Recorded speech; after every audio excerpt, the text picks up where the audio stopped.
So we got this situation. We have to integrate root over 1 plus sine x by 2. Okay. So look at the point. So suppose that we have problem with this root.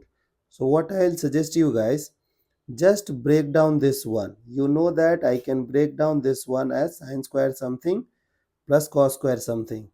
For that I have to create 2ab. So I'll create this thing to be 2ab. So look at this. First I'll create 2ab. So 2 sine x by 4, sine 2 theta, 2 sine theta cos theta, cos x by 4. So 2ab has been created.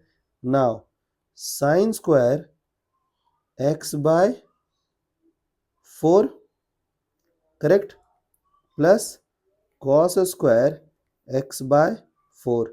So you got a square plus b square plus 2ab. Now you have to integrate this part. So can I write this thing as bracket sine square x by 4, means I will be writing sine x by 4 plus cos x by 4 whole square, and then root, and then this.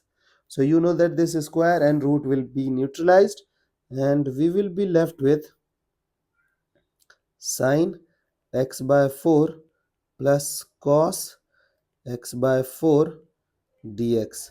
Now what is the integration of sine function? You know that the integration of sine function is cos x by 4. The answer is in C, so we will put minus, and whatever is in the coefficient of x, that number will be divided.